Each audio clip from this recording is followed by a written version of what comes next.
Are you guys? I heard someone in the audience has a bouquet of flowers for me. I don't know if they're actually for me. I mean, if you're taking someone on a date tonight, marry that person, if that's actually what's happening here. Thank you guys so much for having me. It's kind of surreal. Well, I mean, I'll be honest, my entire life, every day I pinch myself like, do I get to do this? Like, do I really get to travel the world, share my experiences? But today is really interesting because I first moved to New York City right after college, and I live right around the corner from the 92nd Street Y. And my first job out of college was your fifth floor walk up. I couldn't even open the bedroom door all the way because my bed was too big. So it's kind of interesting now, and having so many amazing people in this venue, to be here talking about miles and points, and to have such an enthusiastic audience. I think that the key thing today is I'm going to go over some high-level tips for earning points, but also using them. So let me just I can't really see too much in the audience, but let me get a show of hands. Who here is a TPG reader? Like, okay, good. There's nothing like going into an audience of skeptics who are like, no, this, So today, you guys probably know a lot, so I'm going to go over some high-level tips, and if there's one key takeaway, if you don't collect miles and points now, is I want you to understand that miles and points are a currency. Everyone these days are obsessed with crypto, right? And Bitcoin, and it goes up and down, and you can mine it on your computer. But what would you do if I told you there was a currency that, unlike a crazy market fluctuation, that you could make more valuable by mining knowledge? Not only that, you don't need a computer to mine it. Banks would give you thousands and thousands and thousands of dollars worth of this currency, essentially for free, or for doing things you would do anyway. That currency is frequent flyer miles and credit card points. And the more you educate yourself on your points, the more valuable they become. And that's why I absolutely love being the points guy and having a team of over 30 people that, we look into all of these different mileage currencies, and we help people redeem them to travel really well. So how did I become the points guy? It's a little bit of an interesting story. In the 90s, I was always that dorky kid. In 1991, when I was teaching myself DOS, and we had this hulking computer, and I was just obsessed with computers and the Oregon Trail, obviously. And then we got Prodigy one year for Christmas, and that was my Christmas present. It was in a little burlap sack, and you actually had to install the modem, and I remember so vividly the screeching noises of connecting to the internet in those days. I think about having bad Wi-Fi on an airplane now, and I think about the old days. And actually, go-go Wi-Fi, I think, is actually slower than dial-up from 1991. But I got onto the internet in the early 90s. I'm technically a millennial. I was born in '83, so I was just always the computer whiz in the family. And then in 1995, my dad got a job for a startup in California, and we lived outside of Philadelphia. He had a secretary his whole life. He didn't even really know how to type. I actually still don't think he does, if you ever saw his text messages. So my dad basically gets the job with the startup, is working from home, doesn't know how to type, and he has to book all this travel. And that was the year that Travelocity started. My Travelocity, or Travelocity, as I used to call it as a kid, my login is like 4 letters. I was one of the first people on Travelocity, and my first business was charging my dad to book his trips. So I'd charge him $10. He thought I toiled for hours and hours calling phone numbers, but sucker. I actually told this story once, and these internet trolls came out and were like, "How dare you charge your dad?" And my dad's like, "I taught the guy how to create a business at a very, very young age." But the downside of my dad traveling a ton for work was that, unfortunately, he missed basketball games. And for me, that's probably a good thing, because I'm a really crappy basketball player. But he would travel, and one year, it was 1995, and after his first year of crazy road warrior travel, and he was like, "I have all these frequent flyer miles." And back then, it was just all paper stacks. And he's like, "Brian, figure out what we can do with these, and let's plan a trip." And my siblings were like, "Let's go to Disney World." And me, being the precocious kid who always lived on a champagne budget, or champagne lifestyle on a beer budget, as my mom can attest. Points, Mom, raise your hand. You're the best. If you follow me on social media, we went on I take my parents on a trip once a year. My mom is famous for her blowouts. She will not appear on my Instagram story. She will not be on an Instagram story. We're at the Peninsula, Hong Kong, walking down the grand steps, and she's saying, no, no, no photos to me. This whole points thing's really gone to her head. I do love the first time, she was always like, why do you travel so much? And 5 years ago, I took her to Easter Island for Mother's Day, and we were flying from Miami to Santiago, Chile on an old American Airlines 767. And she had never flown business class internationally, so we took off in the air, and I pushed the button to have it recline to the floor, and she just starts giggling, and she's like, are you allowed to do this? As she's like laying on the floor. And then from that point on, she realized why I like to travel so much. But anyway, so my dad says, let's go to Orlando. I said, that's boring and basic, before people were saying basic. And I had just read The Firm by John Grisham, and they were in the Cayman Islands. And I remember reading The Firm, being like, this sounds amazing, blue water, high-flying finance. And so I go to my dad, I'm like, let's go to Grand Cayman. And he's like, perfect, we can fly to Phoenix, and we'll rent a car. And I'm like, no, no, no. Like, he thought I was Grand Canyon. I'm like, he's like, where are the Cayman Islands? He's like, do they have good health care there? I remember him being like, what the heck? I was 12 at the time, 13. But I convinced my dad, and so my dad and 3 siblings flew Philadelphia to Georgetown nonstop on US Airways, and then he had these American Airline miles, so my mom and I flew through Miami, and her friend picked us up, and we had a day-long layover, and it was amazing. And I also rented a house on VRBO. This doctor from New Jersey had this beautiful home made in Plum Cay that was not a huge home on the beach, but it was cheaper than a single hotel room. So our family of 6 went to Cayman Islands for pennies and fees, and then less than the price of a single hotel room. So if you grew up outside of Philly, everyone goes down the Jersey Shore. And so we went for 8 days in January for roughly $2,000 all in. And we had the most amazing time of our lives. It brought our family close together. And then in the 90s, that was really bonding for my dad and I. He would travel, and I would figure out what we would do with the miles and points. So that's really where I got into miles and points. Never in a million years did I think that this would ever become my job.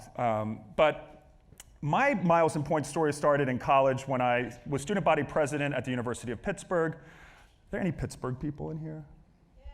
Okay, good. And so I studied abroad in Spain. I was student body president. All of a sudden, I had US Airways Gold status.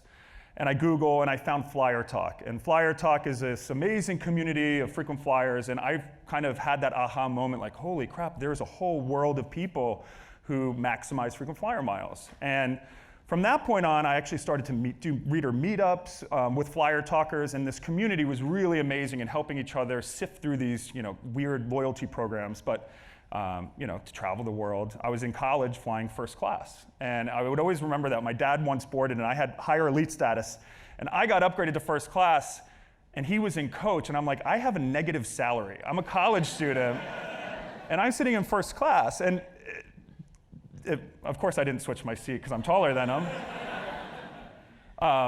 So that's really when I got into miles and points. 2006, I moved to New York to become rich.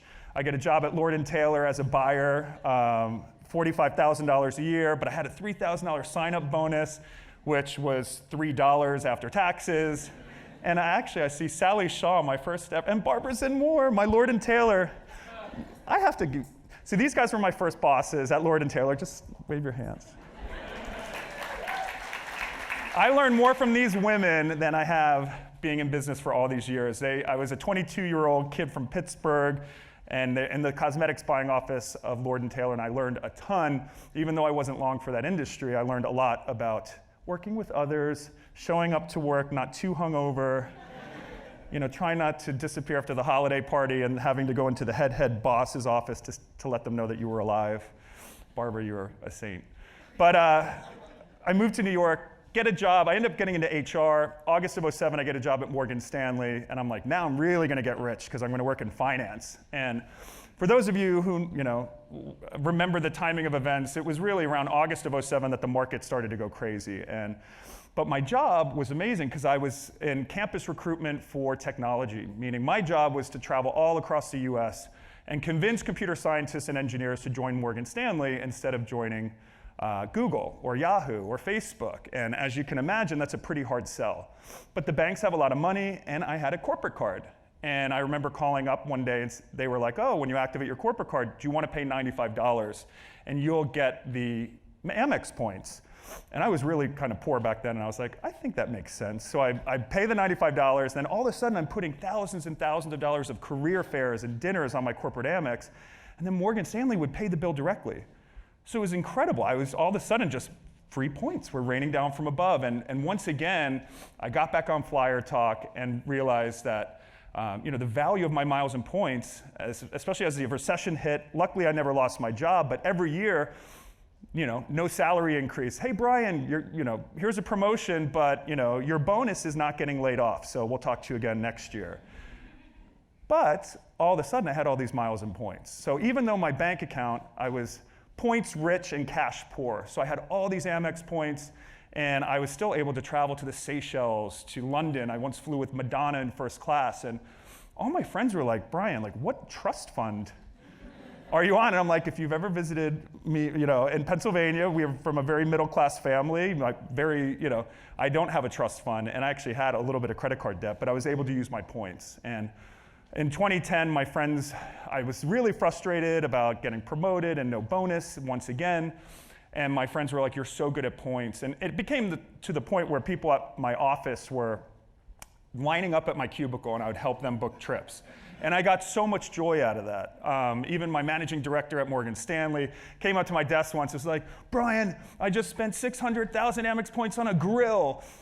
And I punched him. I was like, are you stupid? So I knew I was meant to do something with points, and so I bought the domain, thepointsguy.com, in April of 2009. I sat on it for a year. You sit there and you're like, okay, should I start up an LLC or a limited liability? You get caught up in the details when you really should just do it. But I sat on it for a year, and then, certainly when I said I might want to start a blog, people were like, there's plenty of other blogs out there. The world doesn't need another travel blog. What do you have to offer? Anytime you start a business, you're always going to have naysayers. And my tip to you is if you're thinking about doing that, when you get that negative feedback, always listen to what people have to say. But when people call you crazy, that's when you're probably onto something.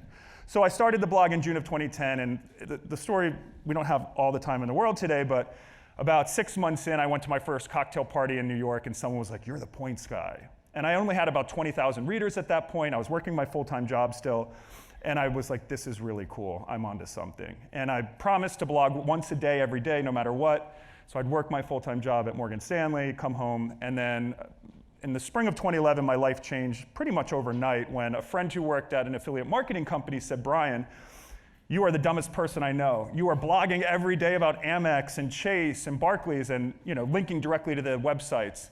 And he's like, there's this thing called affiliate marketing, and by doing what you already do, you don't have to change a single thing.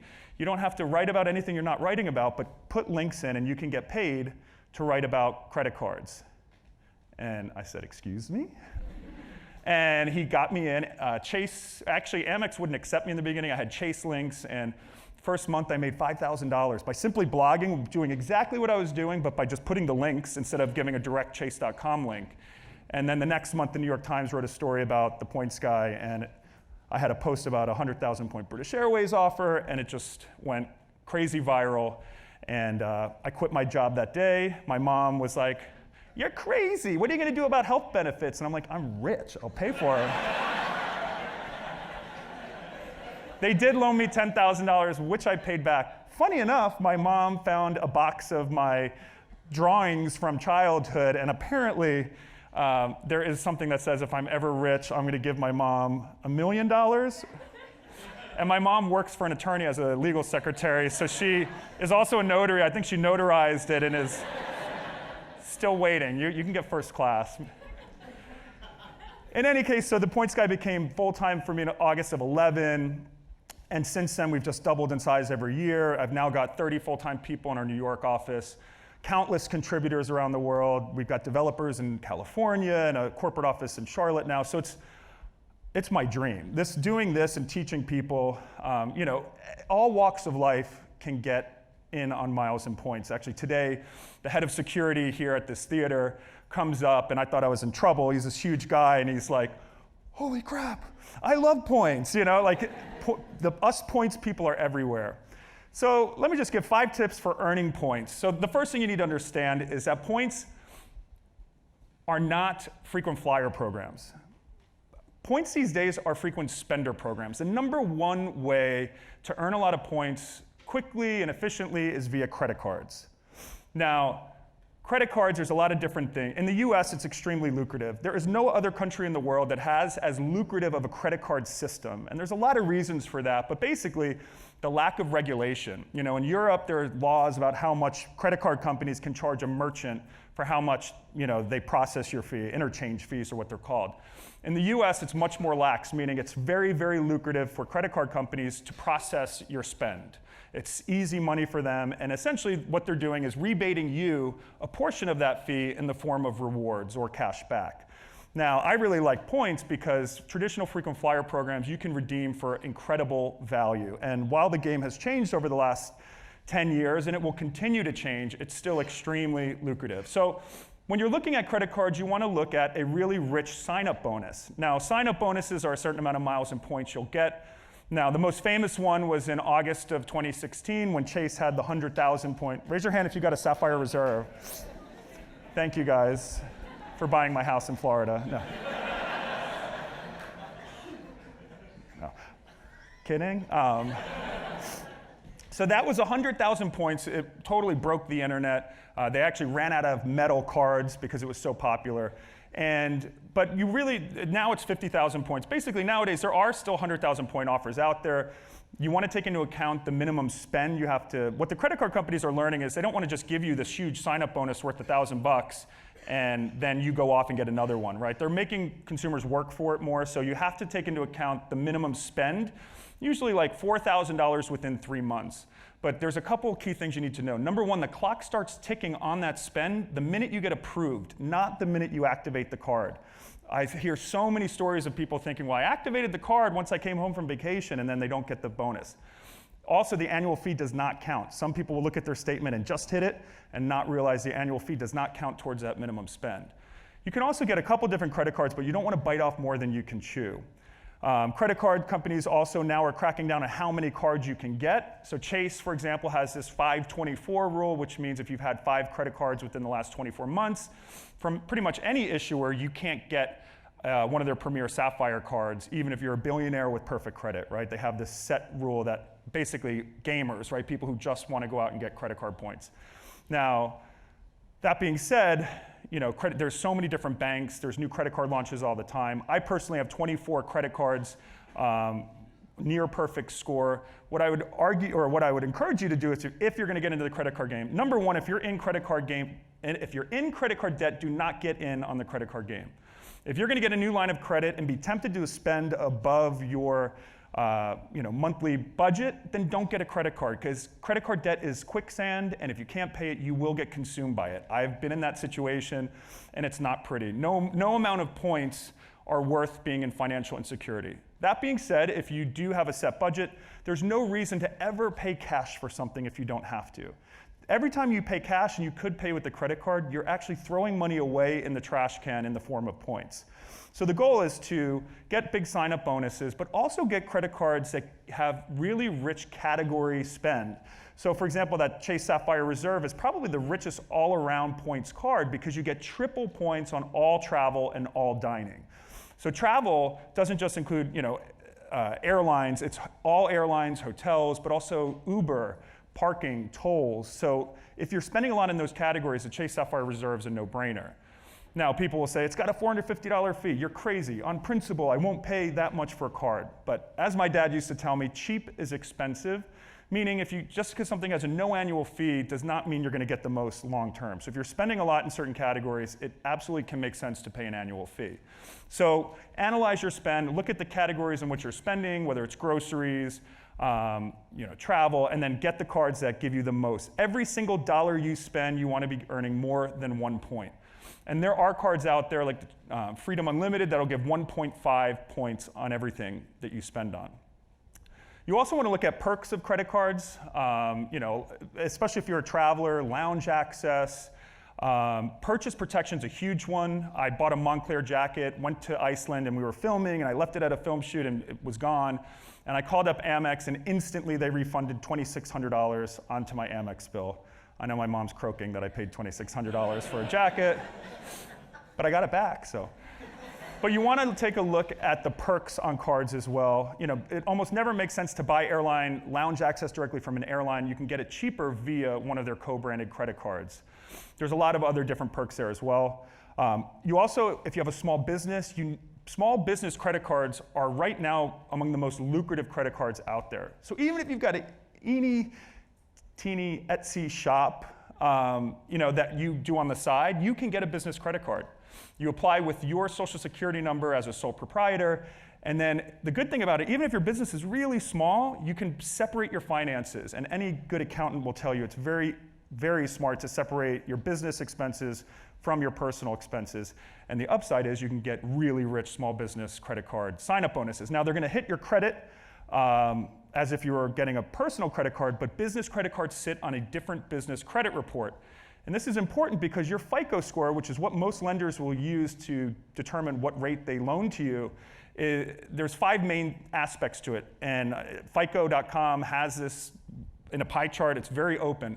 But the 2 biggest factors of your credit score are how much available credit you have and to how much debt you have. So that's your utilization. And the more credit you have and the less you use, the higher your score goes up. And the second factor is, do you pay your bills on time? So if you're paying your bills on time for sure, and keeping your balances low, your score will go up, even if there are temporary little dings whenever you get a new credit card. So understanding your credit and then getting the right credit cards, you know, with sign-up bonuses of up to 100,000 points still in the market now, especially if you're married, you know, don't have one person in the relationship get all the points, you know, ease the burden. I actually once met a TPG reader that said that his wedding was the best day of his life, not because he married his wife, but because he got access to her social security number and started applying for it. She was in front of him and she was like, yeah, I fly first class, I don't give a crap. But so credit cards are really, really valuable. So you want to look at the points side and the perk side. Now, the second way to earn points is obviously, or miles, is by flying. But American Airlines in 2018 will award more frequent flyer miles via their co-branded credit cards than they'll actually hand out to people for flying on their airplanes. So these airlines make billions of dollars selling miles and points to credit card companies, and you know, the credit card companies use them to market their products. Everyone can win in this situation, but consumers need to educate themselves when it comes time to redeem, because it's a brilliant, you know, setup when you think about it. Airlines are printing this currency, selling it for billions, and then they just change the amount of miles you need, right? So that's what we call devaluation of miles. But the way to get around that is by earning more miles. And that's why getting credit cards and maximizing every dollar you spend, you stay ahead of the curve. So the interesting thing about earning via flying is that most of the major airlines have switched to a revenue-based system. Meaning, in the old days, you flew 1,000 miles, you got 1,000 miles. Or you flew 1,000 miles, you get 1,000 miles, more or less. Nowadays, they say, I don't care how much you're flying, it's based on how much you spend. So a $1,000 ticket will get you the same amount of miles, whether that $1,000 ticket is New York to Boston last minute in first class, or a cheap, you know, coach ticket, New York to Shanghai. Will earn the same exact amount of miles. Now that's great for business travelers, short-haul travelers within the Northeast, especially because you're earning, you know, if your company's paying for these expensive tickets, you're earning way more than you were before. This isn't good for what we call mileage runners. People used to buy cheap tickets to Asia and would rake in more miles than the value of their ticket. So it just depends.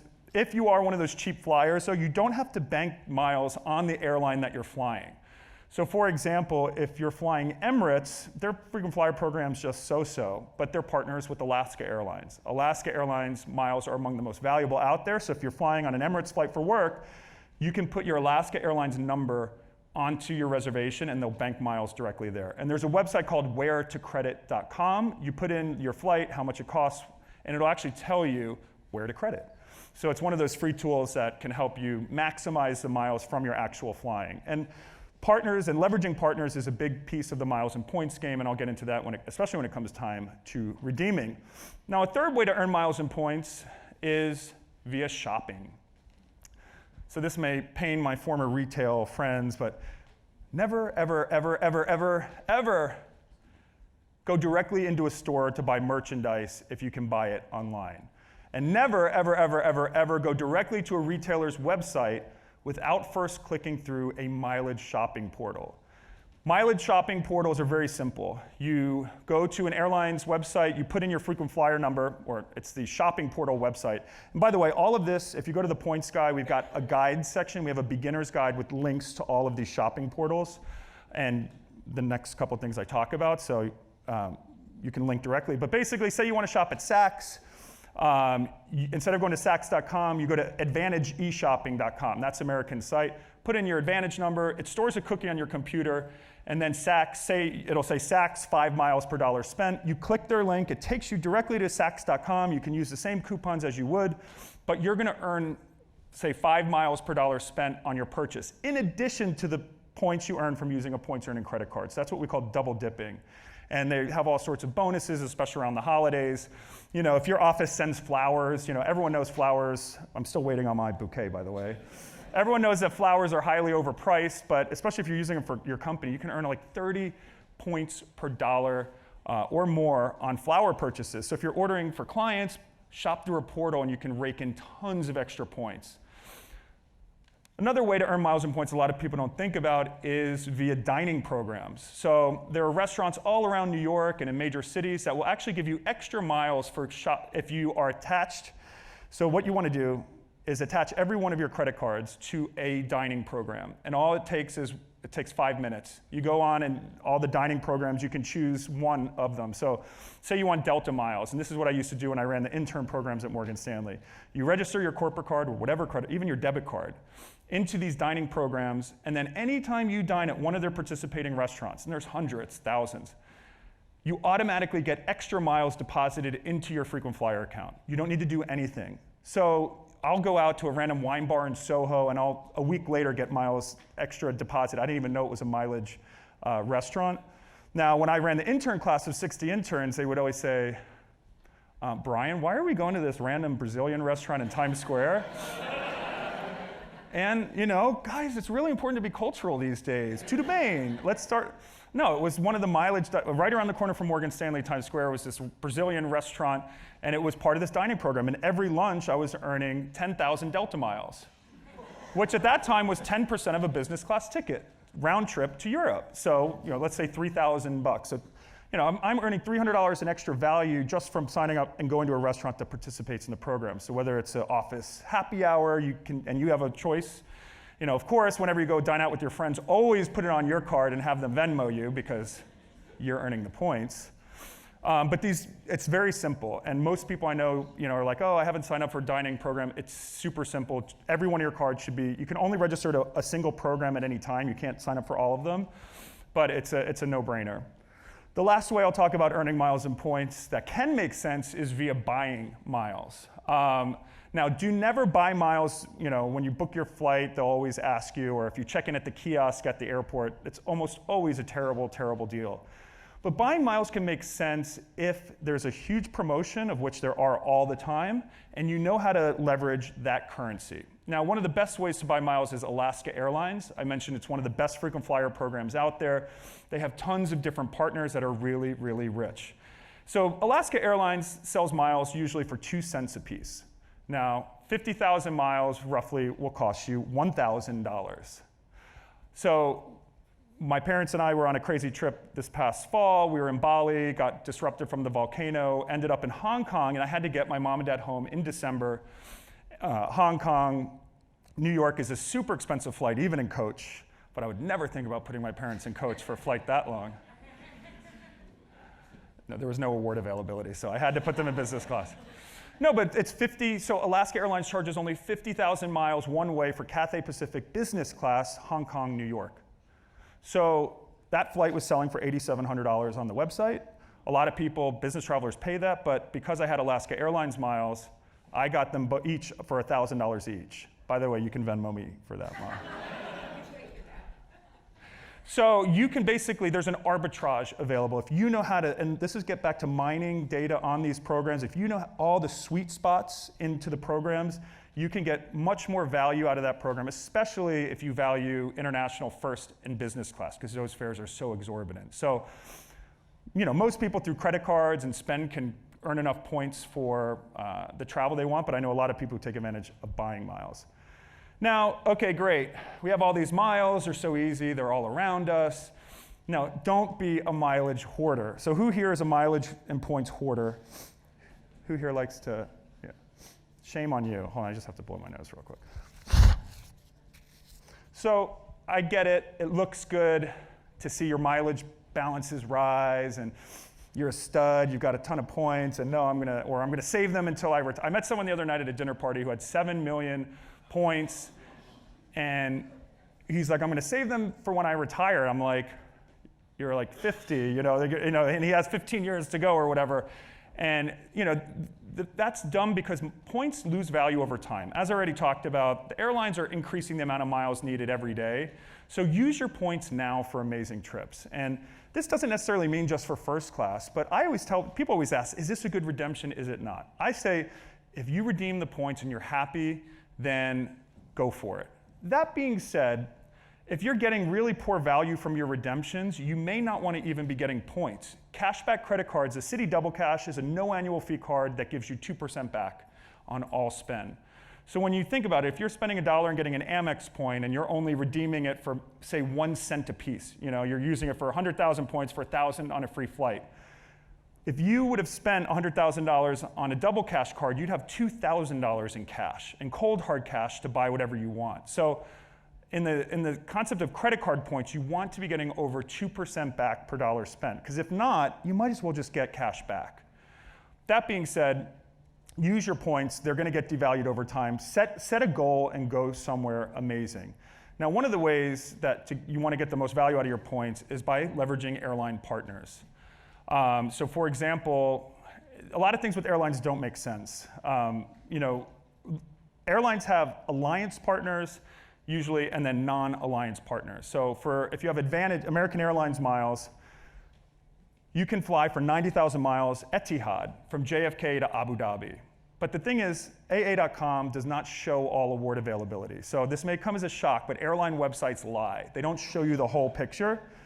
But whatever currency you have out there, I want you to go home and look at who are the partners. And in most cases, when you book an airline award on a partner, it prices at the very lowest amount of miles needed. Airlines these days have been switching to dynamic pricing. Delta doesn't even have an award chart anymore. It's just kind of like, go online and see how much we'll charge you. But for their partners, they still don't have a chart, but it's almost always much lower than what Delta charges on their own. So understand who the partners are. And then when you call up, because airline websites won't always show all availability. Like with American Miles, if you put New York to Hong Kong, they're going to route you through Dallas or LA on an American Airlines flight.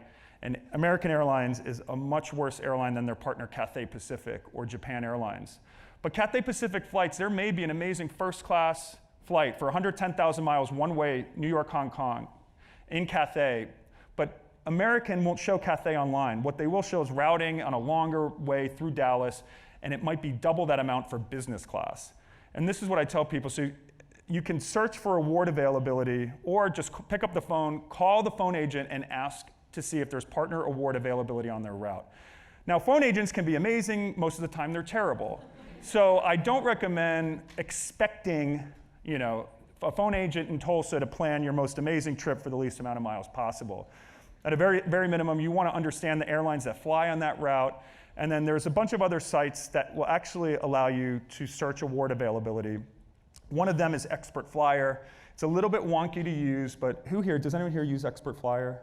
Yeah, it's for experts, so there's a couple. It's wonky to use, but what Expert Flyer allows you to do for airlines, for example, Qantas, we call it the Unicorn Award LA to Sydney and first. Everyone wants to fly up front across the Pacific. Well, if there's no award availability, airlines release seats throughout the year randomly. It used to be if you booked 11 months in advance, you could get any seat you wanted. It's first come, first serve. The airlines have gotten a little bit smarter, right? They want to sell every seat at the most, at the highest price possible, but they also want people to use their miles. So as time goes on and they realize how much a flight's selling, they know roughly how many seats will go out open, and then they'll start releasing award availability, but it's at random. So what Expert Flyer allows you to do is to set an alert that will say, on these dates, I want to go LA to Sydney, first or business, or God forbid, coach.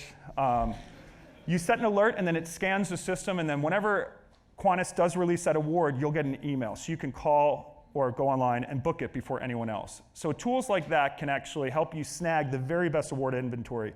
Now, so if you're a nervous Nelly flyer and say, I'm not gonna risk it, because a lot of times it's not until the week of departure that airlines start opening up tons of seats. But even if you book an award at the medium or high level, say you just wanna get something booked because you're going on safari, you can book that crazy 300,000 mile award, but still set the alert. Because it can make sense. If the award comes up for the low level on the partner, you can pay the $150, cancel, and rebook it. And even for $150 to get hundreds of thousands of miles back, it can still make sense. So as you know, the days leading up till departure, airlines release tons and tons of award availability. That's my next tip. Last minute, airlines want to gouge you, right? Business travelers got to get to the meeting, got to get to a family, so airfares are really high last minute. At the same time, the airlines are like, we want to they actually want you to redeem your miles because they can't fully cash in the value of those miles until you use them. So airlines do want you to use them, they just want you to pay a ton. But when they see open seats on a plane, they'll release seats available at the lowest level mileage. So always look to see in the days leading up till departure, and it may make sense to cancel and rebook at the lower rate. In terms of using miles for things other than flights, in general, hotel points are best used for hotel stays, but more and more loyalty programs are shifting towards experiences, right? There's only so many airplanes in the sky. So when you think about every month, billions and billions more points are minted via your credit card spend, but there's not really that many more flights. And some airlines are trimming capacity, so in the hotel space, it's a little bit better because tons of new hotels are opening all the time and there's more chances to redeem. But airlines are now, and hotel programs and credit card companies are now allowing you to redeem miles and points for experiences. And I can say myself, the Starwood SPG Moments experiences are unbelievable. They have a box at Madison Square Garden, and every year I take my dad and brothers to either a hockey game, what's that team called? No, hockey, or the Sixers game at MSG. No, I mean the Knicks. But redeeming miles and points for experiences can be really, really valuable. Overall, it sounds really confusing, and it can be, but there are tons of resources out there to help you through this. So at thepointsguy.com, we come out with 20 to 30 blog posts every day. We've got guides to help you through this. And more importantly, the community is still there. So if you're not already a member, we have the Points Guy, the TPG Lounge, which is 40,000 of our most active users helping each other.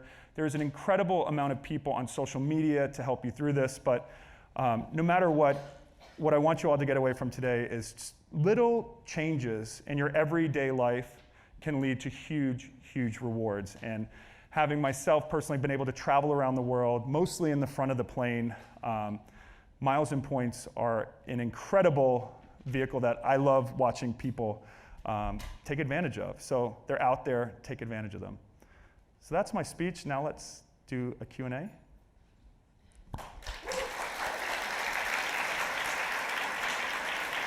I think I went over it. Was it 8:15? I can really talk, can't I? So how are we going to do questions?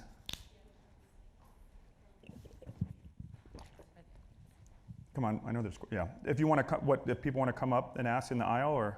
Oh no, we'll take it to them. Oh, okay.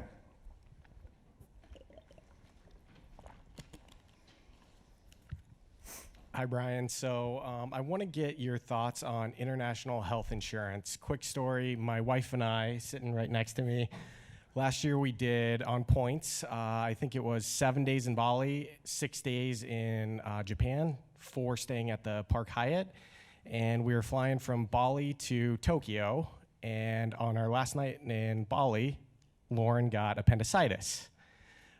So she missed everything in Tokyo, and we ended up going to the ER in Tokyo, and they weren't sure if she had appendicitis, but they wanted to keep her for 3 weeks, given antibiotics 4 times a day. They don't take the appendix out in Japan unless it explodes. So we went to the ER. It ended up being $1,000, very reasonable. Yeah. But again, they wanted to keep her for 3 weeks. We said that's not possible. We changed our flight. We upgraded to Polaris, flying from Tokyo to Denver. Paid an arm and a leg for it because it was last minute cash. But like we wouldn't have known what we would have done if Mm-hmm. we were had to pay or stay in Tokyo for Yeah. 3 weeks.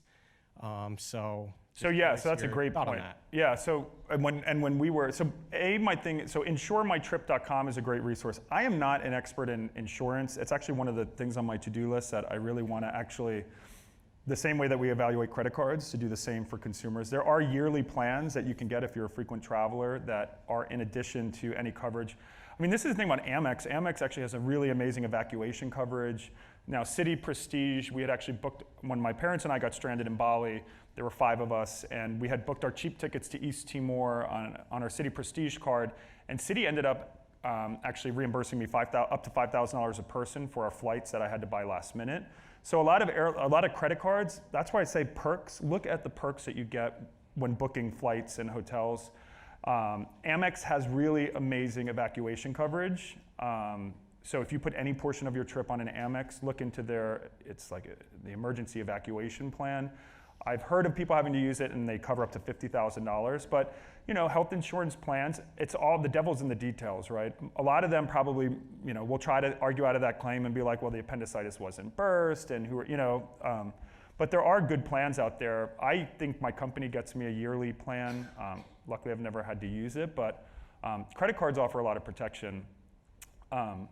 But if you're a frequent traveler, getting a yearly plan might make sense.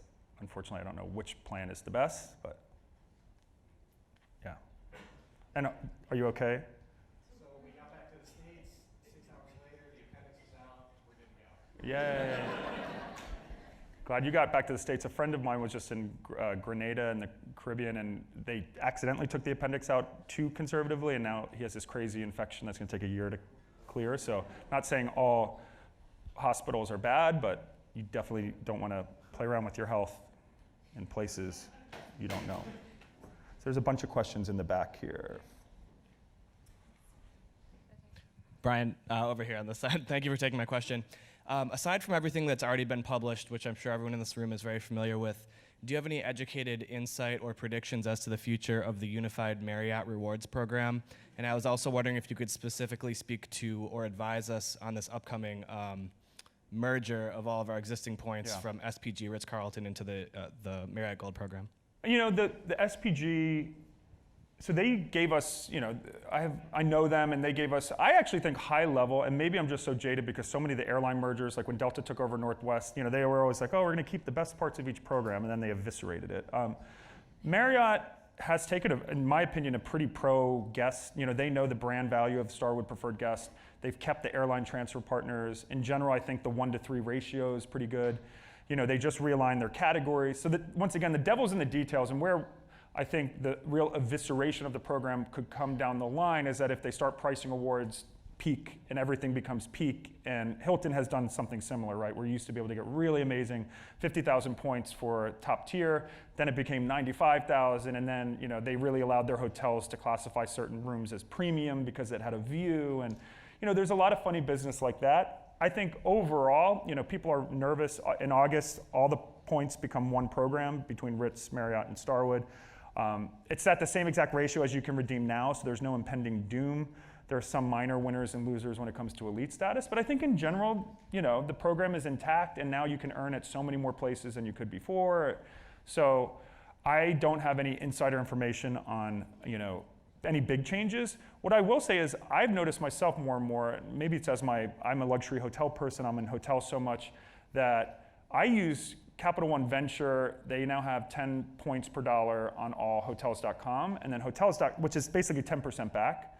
And then hotels.com gives 1 free night for every 10 nights. So I'm earning 20% back on my hotel stays, and you can book at pretty much any hotel in the world through hotels.com.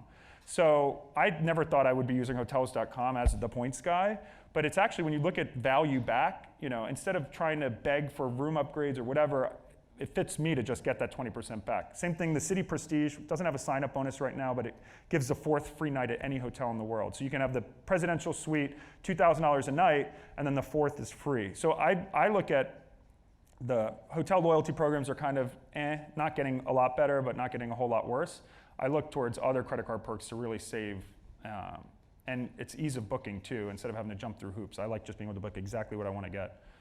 But I don't think there's any. The one thing I am concerned about is that the Starwood Amex, which is one of the best for everyday spend, you essentially earn 3 Marriott points per dollar spent because you get earned 1 Starwood. Starting August 1st, you now only earn 2 Marriott points. So that's a wholesale devaluation there. I put a lot of my business spend on the Starwood card, and now I'm earning a third less, which sucks. And I would recommend letting Amex know that you're not pleased with that change. But overall, I don't think there's anything right now that's terrible about the new Marriott program.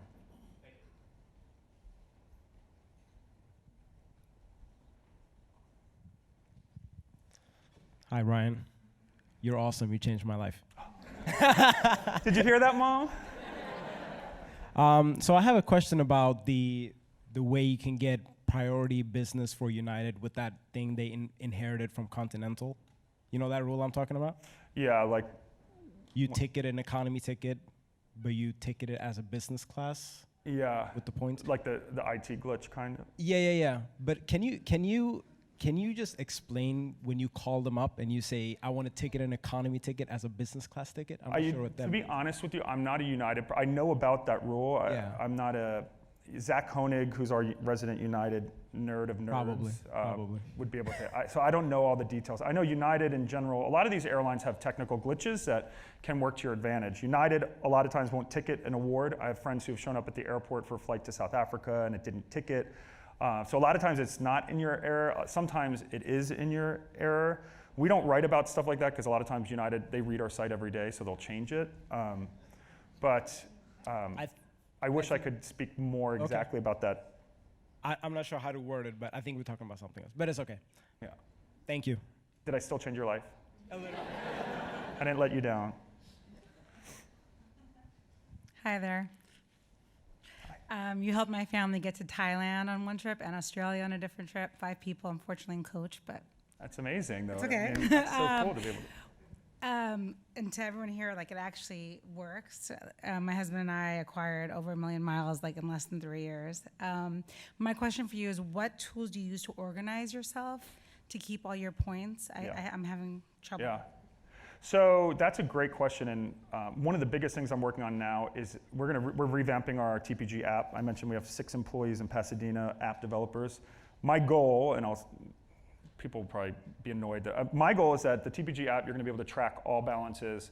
We have an agreement already. We're going to do trip planning, which will allow you to say, I'm from New York, I have these points, and I want to go to Bangkok, and it will actually tell you the different loyalty programs that will get you there and the one with the cheapest amount.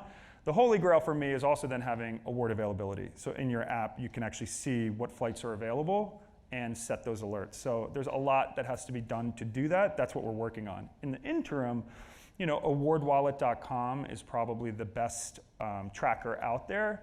It's not perfect. The airlines don't really want these third-party apps accessing your points because they want you to go to AA.com or Delta.com. They don't really love being sidestepped. And it's a shame because I think consumers should have access to all their banking, all their loyalty programs. And the law states that these loyalty programs should let you access your points via a third-party app. It's best for the consumer. So Award Wallet has a workaround. Delta blocked them, but now you can actually have your Delta statement forward to Award Wallet, so it's like scraping it. It's not perfect. So I would say that's probably the best all-around points tracker, but that's not going to also track your perks. A lot of credit cards nowadays, if you spend $10,000, you get a free night, and so it can be dizzying. I mean, the old-fashioned way is just to have an Excel spreadsheet with expiration dates and such, but I think Award Wallet, TripIt Pro also does tracking, but I think Award Wallet's probably the best. Hey, Brian. 2 questions. Number 1, if you were short on nights of lifetime gold or platinum status on the Starwood side, and then obviously it rolls over, how much would you spend to get there for lifetime status? For lifetime platinum? Or gold. Or gold. So lifetime gold to me has no value because you get gold basically from the Amex Platinum, and to me, mid-tier gold, hotel status isn't that great. But I mean, lifetime platinum status, this is the hard thing. I mean, it depends on how much cash you have. I would spend, and are you going to get value out of that hotel stay? Is it a complete mattress run where you're just going to waste the nights, or like can you? Yeah, I'd kill it. I mean, there's so many factors into, if you've got a ton of money and you want, lifetime platinum status is, probably easily worth $5,000. So if you're like, $1,500. You know, there's so many variables in these, like how much are you actually going to stay lifetime? But I mean, lifetime platinum status is valuable. So I mean, I'd spend a couple thousand maybe. Second question, I have kids and I am a slave to the school system. So as you mentioned, airlines aren't stupid. What would you do, or how would you leverage that information and leverage your points to try and maximize the value when you're really up against the wall? So for family, and this is where I really go back to spending on a card like Capital One Venture or Citi Double Cash that gives you flexibility, because the award levels, it's all a math game, right? Look at the cost of the ticket and how much the airline's charging in terms of miles. So people like me, you know, I can book last minute and get these amazing first class for, you know, 50,000 points. But, you know, if you've got a family of 4, the airlines may charge 100,000 points during peak spring break, which they know it's spring break, you know, to go somewhere, a ski resort. And those tickets are only like $800, right? So you're getting less than a cent per point in value. If that's the case, then just get a cash back card, right? And put your spend on a card and buy whatever ticket you want and not have to jump through hoops. But I would just say, look at the loyalty program. Not all loyalty programs are bad. Diversify. That's the biggest thing too, is instead of just, you know, I know people love United and I only fly United, but if you put all of your miles and points on United, you're really boxing yourself in. So that's why getting a transferable point. We talk about Chase, Amex, Citi. These, if you have a lot of points spread out in different programs, your odds increase, you know, dramatically. So, and that's why, you know, and also, you know, there's, for short haul flights within the US, you know, British Airways, Avios prices based on distance. Certain award charts are based on how far you fly, what zone. So understanding the nuances of all the programs, and then, you know, aligning to the programs that are going to get you where you want to go. But if traditional airline miles are crazy rates over spring break, you probably might want to just get a cashback card. Cash is king. Hi, how are you? A question for you. I have a platinum card and what is it called, the reserve card? So I got the 100,000 miles, and they both charge you $400 a year. How do you know which card to use? Yeah. Like, how do you know? So this is how I say. So okay. So every year, look at your cards and your annual fee. So the Amex Platinum card is now actually $550 a year, unless you have the business one. That one's $450. But the Amex Platinum, you know, you get $200 a year in airline credits. Now, if you have a Platinum card, you're supposed to only be able to use those airline rebates on a single airline, and it's only for baggage fees, or there's a small list. The trick is you can actually buy gift cards. So every year I buy 4 $50 American Airlines gift cards. It automatically gets rebated. To me, that brings the $550 to $350. You also every year get 200 in Uber, which I take advantage of. So that brings that to $150 a year for the Platinum card. And with the $150, I get access to Delta and Centurion lounges and guests and purchase protection, and you get 5x on airfare. So to me, that's why when people say $550, that's crazy. But you know, for me, and they actually just added $100 in Saks credit last week to that as well, which I'm sure I'll take advantage of as well. For other cards, you know, don't pay an annual fee if you're not getting more than that in value back. And if you realize, what am I doing with this card? I never use it. In general, like airline cards, it almost makes no sense unless you're trying to get elite miles. Why would you ever want to get 2 Delta miles for using a Delta Amex when you could be earning 3 Chase points or 5 Amex points from Amex Platinum? Amex points can be transferred to 30 different partners, including Delta. So why would you ever take 2 of Delta instead when you could have 5 of a currency that's way more valuable? You're basically getting 10% back buying airfare with the Amex Platinum card, because we value those points at about 2 cents a pop. So if you have a card that you're not using, instead of canceling it, you can do 2 things. Call up and ask them to waive the fee or to give you a bonus to stay on. There's a whole department called retention, and they'll not want to lose you as a card holder. Although if you haven't spent on it in years, they might say, okay, great, I'll close it right now. Instead of closing it, you just should download to a no annual fee card with that issuer. That way you keep the account open, you keep the relationship, and you don't have to, especially if there's a large credit line, back to the original thought of having as much available credit and using as little as possible. You don't want to just be closing down tons of credit, because all of a sudden if you lose a lot of your credit, it's not going to help you. So, but all else fails and you really just want to cancel it, it's not, you know, 15% of your score is the average age of your account, so canceling a couple cards is really not going to fundamentally shift. So there's no reason to have a platinum card and that reserve card. Oh, I absolutely have a platinum and a reserve. The reserve is great for points. So the platinum, Amex Platinum is amazing for airfare and perks. The reserve is great for travel. So Amex is only 5x on airfare. The reserve is going to give you triple on hotels, Uber, parking tolls, Subway, et cetera, plus dining. And as you can see, I eat a lot. And if you eat out, the triple on dining is with Chase is extremely hard to beat. So, and with the Sapphire Reserve, it's $450, but you get $300 a year instantly rebated with travel. So it's really a $150 a year card that gives triple earning on major categories. So when you actually peel back all the fees, yes, you're technically paying $1,000, but you're getting more than that in value, hopefully.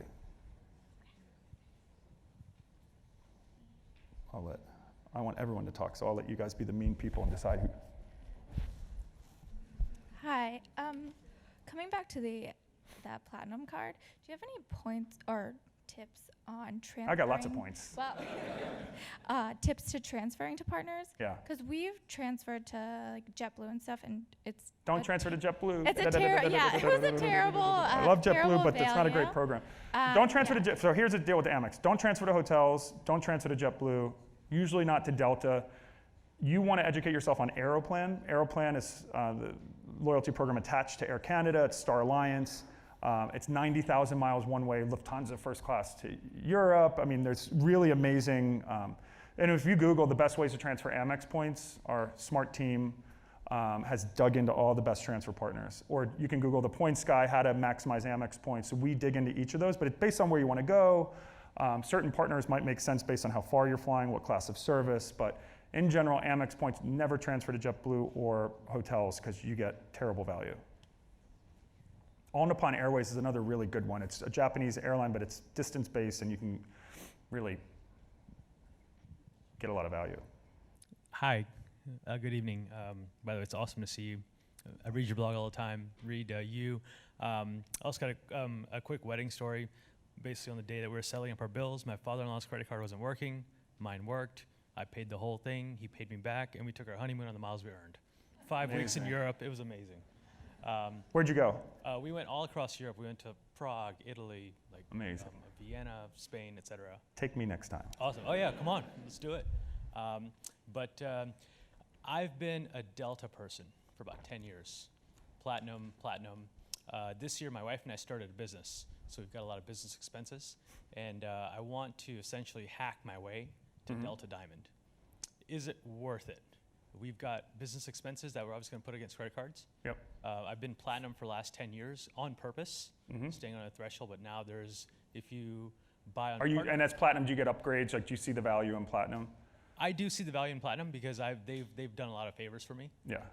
When I call, complain, et cetera, they'll reroute. So the elite status question, I'll keep it general. So in general, airlines are devaluing low-level elite status. Basically, silver elites get what you get with the co-branded credit card, a free bag, and priority boarding's now zone 6. Like, on the upper echelons, the airlines are really taking care of their top customers, right? So in general, it can make sense. And in general, being elite, when something goes wrong, you automatically get booked on the next flight out. They'll automatically book elite people, and I see people in line at the airport. You're never going to get on that flight. So being elite, if you're a traveler, can make sense. Now, that being said, a lot of people, and that's what I was trying to sniff out with you, whether you're on the elite status hamster wheel, where it's like, I must have elite status because I must have it. It's like a drug, and you're too caught up in the game, you can't get off the wheel. I'm hooked. So a lot of people spend like crazy, and the airlines have also built another brilliant business of making people think they need to have elite status.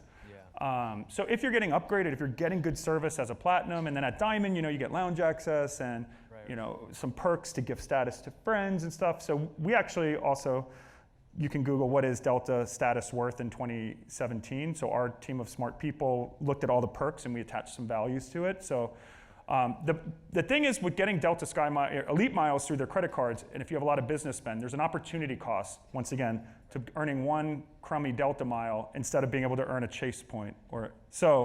You have to measure how much you're going to spend on these cards. Are you going to spend $200,000 on Delta cards and I'll have all these relatively worthless Delta miles when you could have had thousands more in value by putting on an Amex and Chase? Yeah. So basically, I max out my Delta Reserve at $60K. Yeah. And then I'll go to Delta Partners and buy 2 business class tickets for about $2-3 grand each. Yeah. They'll give me 40. Well, what I love when people are like finally get elite status, and then they don't even use the upgrades because they just buy, and they don't even use miles because they want to buy tickets to retain status for the next year. And they have all these miles and points, and they're spending money to get a status and spending more money to get it again, and then they have all these miles and points that they could have just saved 20 grand. But so. Thank you. You're welcome.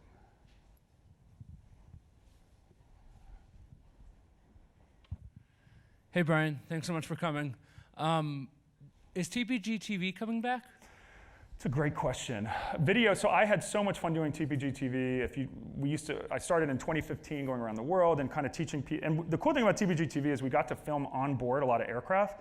And that's what I saw in the travel space, that there's not a whole lot of TV. I like seeing airplanes and lounges, and some people say, oh, travel's the means to the end. But to me, like flying on these amazing flights is really cool. So that's what we did.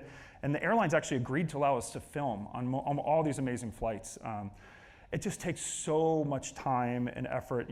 Doing really quality video, and I only ever wanted to do, it took months and months. So I will say the traditional TPG TV of me in Rwanda and trekking with gorillas isn't probably gonna come back. I've been asked to do a lot of TV shows, but it's, once again, my goal right now is to build the knowledge, the app, the technology, and our team out. So we're also gonna be launching in the UK this fall. I'm gonna probably be spending time there, in Brazil. So international, those are like my main priorities.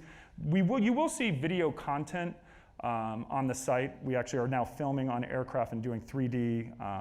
And my goal for the app, you should be able to do VR tours of all the major airplanes. So you can actually choose your seat based on a little tour. If any competitors are in the room, don't steal my ideas tonight, please.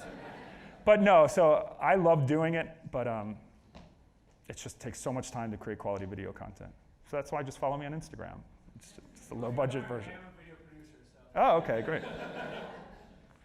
If you can clone me to work with you, that would be great. No. Hi, Brian. I read your blog every day.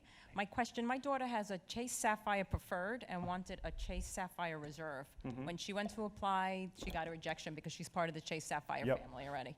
What's the best way to go ahead and get that reserve? So I would just say, even though you're going to forego, so Chase came out with the rule saying, okay, all you gamers, like if you have either the Reserve or the Preferred is the little sister to the Reserve. It's $95 a year. It's waived the first year.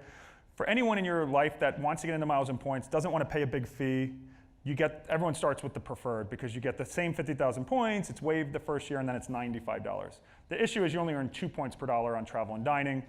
Now, we've done a cost benefit. If you're spending $8 a day on food or transportation or travel, which most people are, earning that extra 33%, at 50% points on the Reserve over a course of a year will make up the delta between $95 and really the Reserve is $150 a year. So even though you're not going to get a sign-up bonus, I would switch to the Reserve card because I'd just rather be earning the 3x points and getting all the extra perks of the Reserve card, including lounge access and better redemption on points. So, Would you still get the 50,000? You don't. You don't get it. So Chase made a rule. If it's been over 2 years, there's a chance you might. But in general, if you have a current Preferred card, you're not supposed to be able to get the 50K. So does she actually cancel the Preferred, and that's the only way? No, I wouldn't, because if you cancel and then reapply, you're going to get a credit hit, and you're not going to get the sign-up bonus. So you might as well just switch the Preferred to the Reserve. Okay. Keep the account number. It'll just all of a sudden, And they'll do that. They'll do that. Okay. Thank you. You're welcome.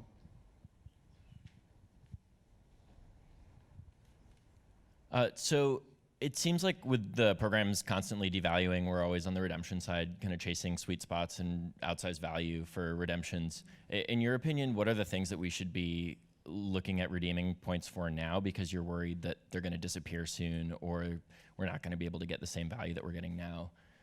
Where are the risk areas? Yeah. The Alaska Airlines chart comes to mind. That 50,000 one-way business class. Alaska's got a couple other really juicy redemptions.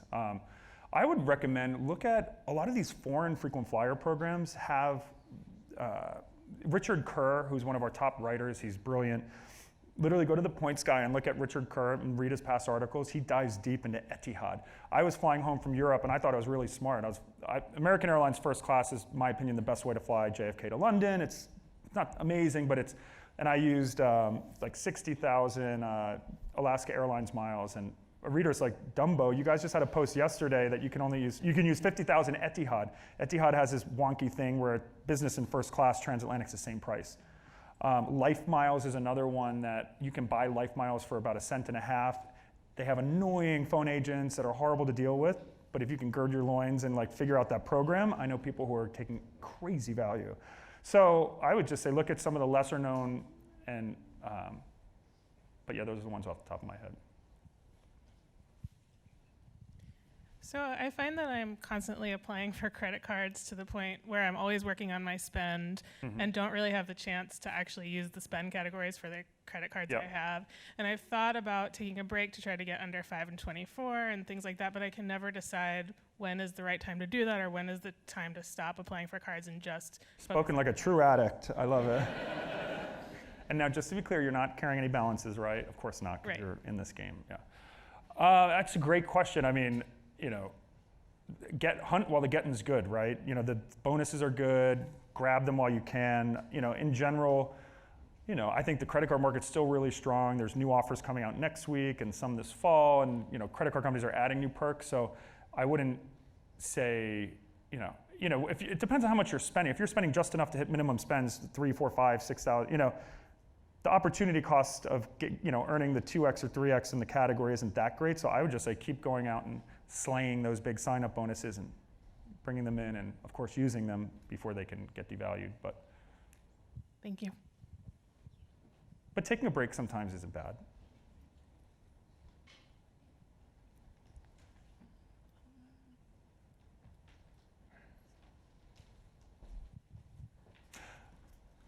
Last question. Make it good. So I'm sure many of us in the room use a lot of Amazon, especially if you have families. So I was wondering, I know it's not in the travel realm, but Yeah. what's the best thing for Amazon and other kind of home goods? This is a really silly thing that I'll admit, but I've never used Amazon. We use it for our office, and I'm also really weirdly coddled. The Amazon Chase card is great for if you're spending a lot. That's actually what we use. There are Amex. You can use an Amex, one single Amex point. That's the latest thing this week. If you haven't read, that will get 20% off an Amazon order. That was a viral story of ours last week. But the Chase Amazon card is really good. But we also have one of our experts dug into all the different portals. So I will defer. If you just Google the points guy, how to maximize Amazon, we've got a whole detailed post on all the different angles. But you can use points, Chase points. It's generally going to get 1 cent per point. That's not the most value back when it comes time to redeem, but yeah, there you have it. You guys, this has been real. Thank you so much for letting me talk.